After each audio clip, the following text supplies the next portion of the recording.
The Olympic opening ceremony reminded us of our affection for the NHS. So are we happy for our hospitals to go PLC? We have exclusive access to Britain's first privately run NHS hospital. We'll ask Hinchingbrooke's chief executive if it's a model that could be repeated elsewhere in the NHS. For the first time in the UK, a district general hospital was given over to a private sector organisation to manage. 6 months on from the start of that experiment, Newsnight has been given exclusive access to Hinchingbrooke to find out what's changed. This is not a finished product. It still makes a loss and will do for years. Hinchingbrooke is, say Circle, still a long way from what a hospital should look like. As a reference point, they're very keen to show off their purpose-built hospital in Bath. Now, this isn't a general hospital. It's much, much smaller. It doesn't have a maternity unit or an A&E, but the difference is still striking. If you didn't know where you were, it would be very easy to get the wrong impression about what this place is. We've got a bright and breezy atrium. There's a chap over there playing the piano. There's beyond that, a sun terrace complete with parasols. In here we've got a reception desk, and just beyond that you can just see a coffee shop. And around us people sat drinking coffee, reading the paper, doing the crossword, looking very relaxed.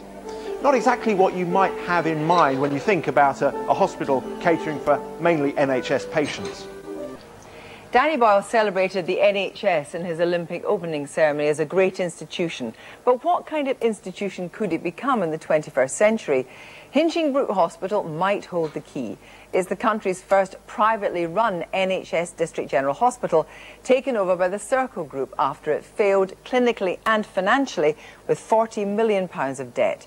6 months on, the Cambridgeshire Hospital has been transformed into a for-profit business, but solvency is still a long way off. In a moment, I'll be speaking to its chief executive, but first, David Grossman has exclusive access to the hospital.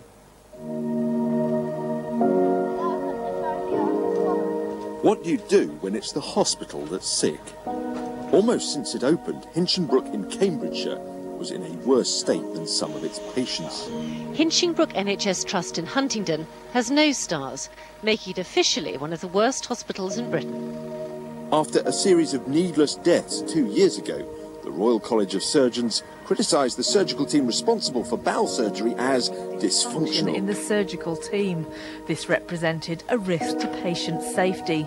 In fact, things got so bad at the hospital, some advised closing it entirely was the only safe course of action. Instead, they tried an experimental and radical course of treatment. For the first time in the UK, a district general hospital was given over to a private sector organisation to manage.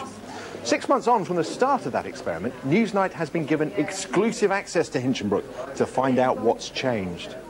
So in one of our wards in here, we're getting 100% satisfaction of our patients. But for that ward, can everybody give them a round of applause? You know who you are.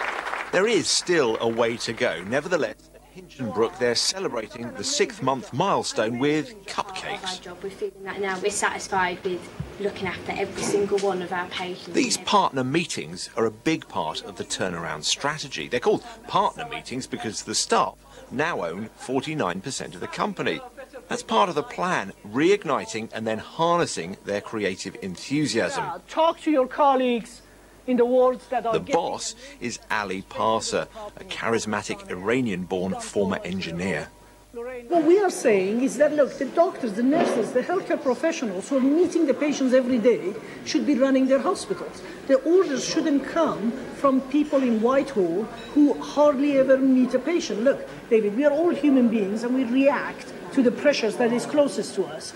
By giving control to the people on the front line, we're empowering them to react to the pressure they see every day, which is the demands of their patients. A good place to see how this process works is in the kitchen. Obviously, people don't come to hospital for the food, but if it's terrible, they can end up staying longer. Not eating delays recovery, or sometimes worse. At the beginning of the year, Hinchingbrooke only had half of patients saying they liked the food. Now, that figure is over 90%. I think it was bringing passion back into the kitchen. So buying good ingredients, making the chefs enjoy themselves. Circle brought in a chef to help the staff rediscover what they... all been here for so long now that we all got stale. Now it's all different. Now we're learning something new every day. When Andreas did Circle Chef was here, he taught us a lot. On the wards, the food seems appreciated. Lovely. It's absolutely gorgeous. It's all right. I've never had a dish that I haven't liked. Although some of the nurses we spoke to suggested the more cosmopolitan bistro-style menu needed a little toning down to suit the tastes of some of the elderly patients. The same process that's happening in the kitchen is also taking place on the wards, top-down management being replaced by far more autonomous clinical groups. I think the staff being involved in all the decisions that are being made in the patient care is so much better. Do patients notice? I think it benefits the patients because the staff are less frustrated. So that, it changes behaviours, it changes attitudes, it changes culture. As well as trying to devolve power downwards, the management here say they've put a lot of effort into trying to flatten hierarchies among employees. All too often, they said, things were going wrong. Patients were getting hurt because junior members of staff didn't feel able to point out problems caused by more senior members of staff. Borrowing from research in the car industry and in airlines, the hospital brought in a policy called Stop the Line. In effect, anyone can challenge anyone else without fear if they think patient safety is in jeopardy. Like the junior scrub nurse who recently had to tell a senior surgeon that he'd left a swab inside a patient. What has now changed with Stop the Line is, you see, 9 out of 10 scrub nurses would have said, stop. While the timid and the quiet one would have said, would have been maybe a little bit shy, maybe a little bit intimidated with the surgeon and say, should I say it or not? Now, that 1 out of 10 timid nurse will be able to say, hang on, I can also ask you to stop or do something about it. This is not a finished product. It still makes a loss and will do for years. Hinchingbrooke is, say Circle, still a long way from what a hospital should look like. As a reference point, they're very keen to show off their purpose-built hospital in Bath. Now, this isn't a general hospital. It's much, much smaller. It doesn't have a maternity unit or an A&E, but the difference is still striking. If you didn't know where you were, it would be very easy to get the wrong impression about what this place is. We've got a bright and breezy atrium. There's a chap over there playing the piano. There's beyond that, a sun terrace complete with parasols. In here we've got a reception desk, and just beyond that you can just see a coffee shop. And around us, people sat drinking coffee, reading the paper, doing the crossword, looking very relaxed. Not exactly what you might have in mind when you think about a hospital catering for mainly NHS patients. The philosophy here is simple. Reactive, motivated staff treat patients better. Happy, well-fed patients heal better. Here, they don't have to spend money on things that patients don't value. They don't have to treat MRSA because they don't have any. Agency nurses are a rarity. Okay, that's lovely, all done. That means they can spend money on things that help patients get home quicker. Sheila Meldrum is both a nurse and the hospital manager. There'll be a load of people watching this who'd say, this would be great, this would be fantastic, the telly, everything, it'd be fantastic if we could afford it, but this has to cost more, it has to cost more than a ward.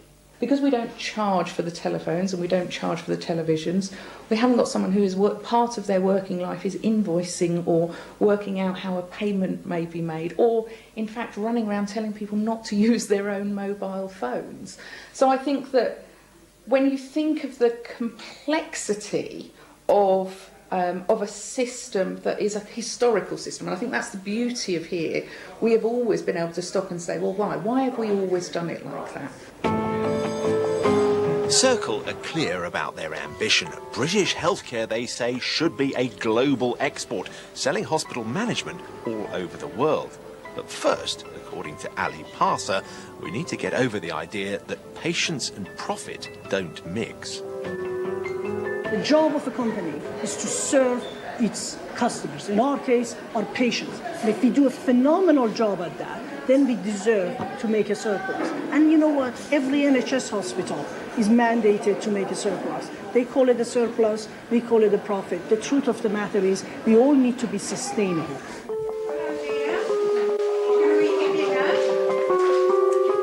At the moment, they're a long way from making a profit. The finances at Hinchingbrooke are dire. The first job, say Circle, is sort out the quality, then worry about making it pay. They have a 10-year contract, and we intend to keep coming back. David Grossman. Well, with me now are Ali Parsa, the Chief Executive of Circle, and Dr. Lucy Reynolds from the London School of Hygiene and Tropical Medicine. First of all, Ali Parsa, you took it over 6 months ago with a £40 million debt. You said today you hope you balance the books by next year. That's a kind of miracle, isn't it? Well, when we say we're going to balance the books, we didn't say we're going to pay back the 40 million. We're going to make sure that the hospital is sustainable by next year. That means the hospital was projected to lose about £10 million this year. We're going to make sure that number comes to a sustainable level where it doesn't lose anything. It balances its book, hopefully next year, and the year after that it starts making a surplus.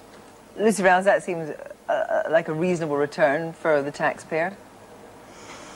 Yes, but it's a little bit difficult for me to judge those figures because the information's not publicly available. I know that there was turnover of 70-something thousand last year and the year before, million, yeah. and losses of 30-something in each year. So, I mean, I think if you can turn it around that fast, that's an incredible job. So if you turn it round, is it because you have concentrated on the kind of medicine that actually is less problematic, less expensive, that is more likely to lead you to profit? Not at all. We are delivering all the services that the hospital has always been delivering, and actually more. We are expanding on colorectal surgery, on A&E. We now see more emergency patients than almost we ever did before. We are going to make this work by focusing on the basics of giving the power to those who have the know-how, the doctors, the nurses, the healthcare professionals, who actually always knew how to be best at what they do. But we're going to inject into that some entrepreneurial drive and passion, and also some expertise, as you saw in your film, who can coach them, help them to be the best at what they do. But the point is that the profit is the motive. Now, you say that NHS hospitals themselves are meant to make a surplus, but you need to make a return for your shareholders, the partners, some of the people that actually work in the hospital. You're mandated to do that. That is your primary concern. If some surgery is too problematic, if groundbreaking stuff that often goes on in a teaching hospital is too problematic for you, you won't do it, will you? Kirsty, profit is important for a company to sustain it. In the same way that food, water, air is important for a human being. But it can never be the meaning of life. And this idea that what you just said, that the profit is the only reason a company exists, is just a myth. It's not true. You talk to the best entrepreneurs in the world, they live for the passion of building, doing something extraordinary. And that's what my partners are planning to do. Lucy? Well, we have a variety of models around the world of ways to organise healthcare.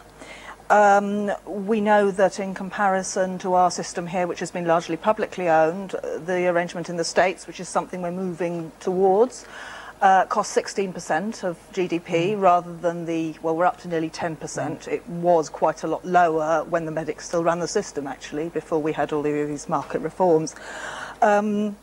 And from experience around the world, we can see that systems which rely heavily on private provision for healthcare, they have some typical problems they tend to develop. Like what? Well, soaring costs, for one thing. Secondly, we typically see a breakdown of trust between doctor and patient. If there are financial interests in that relationship of trust, there are big problems. And there are also problems which develop with overuse of medication, and that tends to lead to antibiotic resistance. So China in particular has got a terrible problem with that because they run a marketised healthcare system. Kirsty, can I just respond to that? Yeah. GPs in UK are private companies. They are private partnerships contracted back to the government. Some GPs make 100,000, some GPs make 250,000 pounds. But the trust between me and my GP, between the British nation and their GP, is still very high. If you're in Germany, but the GP is having to make very difficult decisions about referring to specialists and also about drug issue with the constraints on the correct, NHS. but they do so between a private partnership.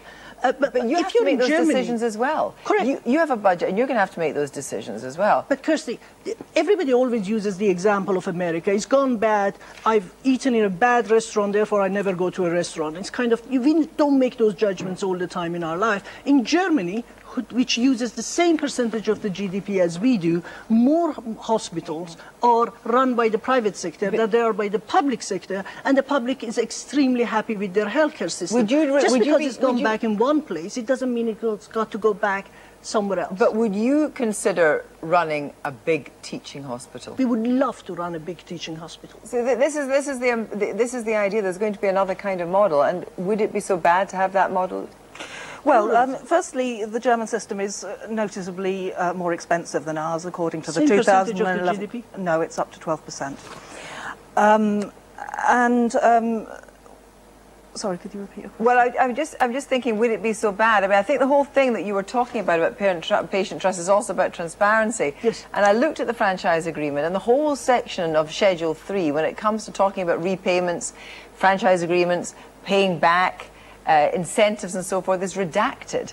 And so why not make it entirely transparent, and then surely people will be more inclined? We have no problem with entire transparency. Actually, in every other part of our service, in Circle Bot that you saw, everything is transparent. As a public company, we have to be transparent. There is rules associated with tender for the public sector, and it's up to the government to decide what they would make public or But you private. would make more public? We have no problem. Look, for us to make a penny of profit in Hinchingbrooke, we first have to save the taxpayer £230 million in the next 10 years. If somebody came to me and says the British government is losing £170 billion a year, and you save that money, and in return for that we take 10% of that, I would love to do that deal. I'm afraid I'm going to have to stop you right there. That may be a Kirsty. deal for the future. Thank you both very much indeed.